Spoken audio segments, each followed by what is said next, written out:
Аз смятам, че България е прекрасно място за живеене, защото развития свят се загуби. Както в Германия и в Англия последните 5 години на новородените най-популярното име е Мохамед. Бърза храна, бърза мода, бързи мебели, всичко бързо Бързи дяло да го връзки. вземе, бързи връзки. Това, кой го е държал, какво е било написано с това, дали е любовно писмо, дали е поезия. Това ми е 100 пъти по-интересно, човек. И какво става според тебе с твоята професия? Какво тя отива към изчезване?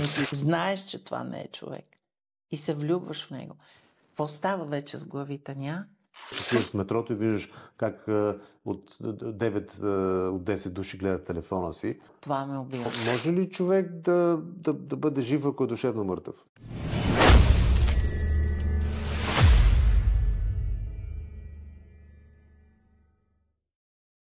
Здравейте отново! Намираме се в Марше Антик, нашата антикварна галерия, за трети разговор с Марта Вачкова, къде, както се разбрахме в края на втората част, ще говорим за нашите вече възрастови опасения от средата, в която се намираме, живеем, включително живеете и вие, и предизвикателствата пред нас, бъдещето, страшно ли е или апаратното, може би точно едно прекрасно нещо, което никой не е предполагал, че ще се случи. Може би това ще е един рай на земята, но Марта, какво мислиш? Май не вървим към рай. Точно защото се намираме тук, сред тези антики, на мен като че ли много повече ме тегли това време. Това време, на това огледало. На мен ми е много по-интересно кой се оглеждал в това огледало. Майстора, който го е правил. Кой го е? Знаеш колко хора твърдят, че тези предмети носят лоша енергия заради съдбите, които са свързани с тях? Това и за втората употреба дрехи го говорят, и за антиките. Защото ти не знаеш дали някакво убийство тук не е станало, дали някакъв лош човек тук не е, някакви енергии негови. Чакай бе. Не ли ти си ковач на собствената съдба? Именно ти ще изчистиш, бе. Да, ти като си чистия човек, ти ще изчистиш това. Съвсем така, майсторлъка на направата на тази, предполагам, че това е мастилница, не сравним с всичко, което може да видим днес. Този кристал, този една метал. пластмаса от Китай. Какво ще кажеш? И това. Младите хора днес искат да отидат в Икеа и да се нашлякат еднодневките там. Бърза храна, бърза мода, бързи мебели, всичко бързо дяло да го вземе, бързи връзки. Гледай, ето казваш бързи връзки, аз си представям опасни връзки. Филма, как топи в това. Разбираш ли, за мен е това, кой го е държал, какво е било написано с това, дали е любовно писмо, дали е поезия. Това ми е 100 пъти по-интересно, човек. От Икеа. Икеа е удобство. Обаче тук е живота. Тук ти можеш да развихриш фантазията си, да плаваш с този кораб. Я гледай кораба за теб. Добре, защо хората не са привлечени от уникалността на това нещо? Аз, може би в света, това е последната мастилница от този вид, направена от някой майстор. Един бог знае къде, между другото. Да. Най-вероятно е Френс. Това е средата на 19-ти. Да. Не, че го рекламираме обекта, просто се хванахме за него чисто... Не, защото харесахме си го и си го сложихме до нас. Просто това е... Аз съм в тая стълба влюбена. Да. Знаеш ли, на мен страшно ми харесва да живея в живота на другите. В живота на някой преди мен. Знаеш, аз имахме една стара къща, воденица на дядо ми, прадядо ми, която за жалост изгоря. Там да пипнеш дървото, стълбата, по която се качвам, и аз като я пипам, знам колко хора са я пипали. С какви ръце. Колко чували с зърно са минали оттам и брашно.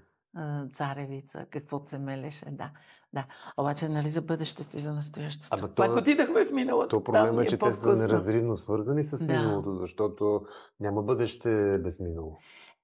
Аз в това съм сигурна. И всеки, който си мисли от мен, започва, той е луд. Ето го, тея ненормални хора, които в момента объркват света, те са точно с това луди. Те си мислят, че те са важните. Не какво е било.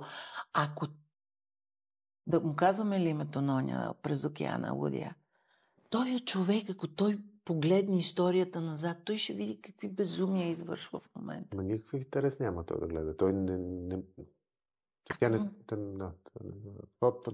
Това няма да се случи. То той, не знам. Същевременно пък виж го други на изток Близкия. от нас. Той па само за история говори. Онзи ден чете на Пушкини стихове. Това видя ли го? Това как е възможно? Какъв кич? Какъв кич?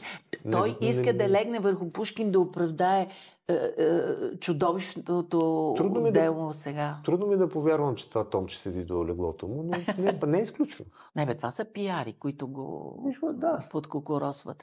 Но и всичкото това обръщане религия. Как ще ти, за каква религия, за каква вяра ми говориш, бе? Убиец да говори за вяра. Да. Нямам надежда за бъдещето. Няма да го пускаме този разговор, нали? Нямам надежда за бъдещето. Никаква светла. Никаква. Толкова са малко светлите млади хора около мен. Толкова ме плашат. А ти не мислиш, че те преди са били малко, просто масата не е била толкова видима? Защото масата за първ път в човешката история придоби възможност да се изразява чрез социалните мрежи. Това никога не се е случвало. Проблемът не е в това, поне за мен. Проблемът е в тяхната вяра, в значимостта на това, което те казват. И това, че интелигенцията не е авторитет за тях. Не. Те смятат, че що могат да го извикат, да го напишат, да го изкръщят, значи това им дава, че са прави. Да. Няма респект към този, който знае повече от теб. Не само това. Няма примери за подражание. Няма как вече да каже и млад човек, знаеш какво, ето виж този човек, бъди като него или преследвай тази кариера, защото онзи ден, не знам дали говорихме с тебе за Митовски, който ми показа едно 5... Да, той ми показа...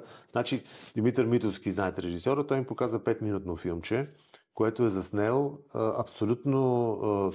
заснел, той го направил с AI, с неговия лаптоп. Там има една актриса, която прилича на Марго Робин. Там има един басейн, който той си го е направил. И горе светлина се отразява както в един ски басейн. Там има естествено едно облаче, което се превръща в зайче, така нататък. И там няма фарт, костюми, осветление, звукар, осветител, камера, всичко това, което имаме тук в момента между нас. И какво става според тебе с твоята професия? Какво тя отива към изчезване? AI е на 2 години, той не е на както мобилен телефон е на 20. А те промениха до така степен живота ни, че влизаш в метрото и виждаш как от 9 от 10 души гледат телефона си. Това ме убива. То е убийствено. Това ме убива. Дори да имам нещо важно да си свърша, аз понеже много обичам да се возя в градския транспорт, просто съм се зарекла, че никога няма да поглеждам телефона си и само гледам лицата на хората. И всички са в телефоните. Добре, какво както пееше Леонард Коен, мога да видя бъдещето, то е смърт. Смърт, да. Смъртта, душевността, не на човечеството. Да, защото лично естествено, че само това ни чака, обаче духовно, да. Може ли човек да бъде жив, ако е душевно мъртъв? Знаеш ли кое може? Много имам надежда, в едно нещо прочетах, че каквито и популисти да дойдат на власт, никой не може да управлява, ако не спечели и интелигенцията на своя страна. Мише. Тя интелигенцията изчезва. Ако ти можеш да направиш филм с AI, с лаптопа ти, тя няма да има интелигенция. Да, интелигенцията е част от тия хора, които са създали този продукт, който е душевен, който е обмислен, който е минал през душата на човека. Опитах да му кажа да ми направи стихотворение на AI. Давам от тема. Ужасни неща. Не забравяш, това е само началото. Да. Но нещо много ми харесва как те пита. Искаш ли, Вика, да развия това? Кажи ми кое да развия. Това го няма при нас. Той е отворен, защото да се учи. Пак моята тема за това да си отворен да се учиш. А ти знаеш ли колко много хора в момента го използват за компаньон възрастни? Да. Те просто си говорят с него, защото имат...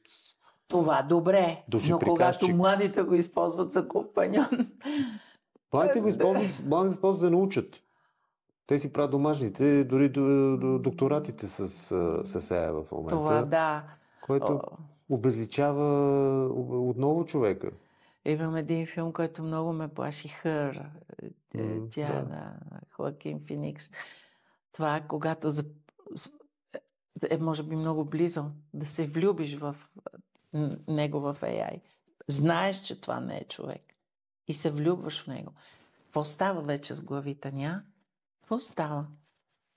Добре, дай да се опитаме да приключим все пак позитивно. Не, няма да го пускаме това, бе. Не, как, защо? Никога не знаеш. Може някой да му е полезно. Позитивното е децата. Децата е позитивното. Миша, защото аз те питам. Защо не изритваш децата си в чужбина, да отиват там да учат? Аз не можах моята да я изритам, защото мислех, че там е спасението. Ти казваш, не, каквото можем сме направили. Нали така ми каза? Ние сме им дали каквото можем. Сега това е тяхна работа, как ще се оправят. Да. Да ти отговоря ли? Да, искам. Първото нещо е, аз искрено вярвам, че с твоята роля приключва в момента, в който това дете го направиш космополитно. Това значи, че това дете трябва да бъде част от голямото цяло, не да гледа тук за билонос в локалното, трябва да говори езици. И ако иска да замине, защото в момента няма никъде нито едно място на земята, на където горе-долу не може да стигне за 24 часа. Наистина така е. Така е. Не са говорим за нормални места. Оттам натам ти си дал каквото то си способен, но да прави то, каквото може. И да създава каквото може и да се оправя, да бъде щастливо. Защото в крайна сметка това е смисъл на човешкото съществуване. Да. Но оттам натам аз смятам, че България е прекрасно място за живеене, защото развития свят се загуби в една много предизвикателна и криволичеща пътека. Ние в цялата ни лудост останахме натъпчени на място и не допуснахме голяма част от тези грешки, които в момента виждаме. И живеем в едно изключително сигурно, монокултурно, монорелигиозно общество, ясно, без предизвикателства особени пред него, но ако отидеш примерно в селото на баща ти и се заселиш там, съм уверен, че можеш да живееш много по-щастливо, отколкото в центъра на Мюнхен днес. Почти ми взе оптимистичния финал. За пръв път съм щастлива, че сме изостанали. Да. За пръв път съм щастлива и това е нашето спасение в момента, че сме изостанали. Защото това, което виждам, че става Швеция, Боже мой, Франция, Боже мой, Германия, Австрия. Да. Значи ние сме късметли, че изоставаме. Това е нашия шанс в момента. Да. Точно така. Това е. Така че работете, бъдете космополитни, взимайте хубавите неща и не разказвайте на чужденците колко е хубаво тук, защото ще трябва да им сложим визи на тях, за да идват тук и да ни вземат хубавите моменти и хубавия живот. Защото последното нещо, което бихме искали е, както в Германия и в Англия, последните 5 години на новородените най-популярното име е Мохамед. Това не го искаме. Да. Защото се губи с идентичността и тогава се губи съвсем смисъла в тая амалгама на едно голямо нищо, всъщност, което ни заобикаля.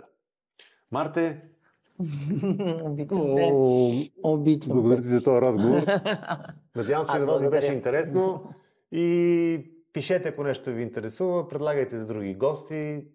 Продължаваме напред.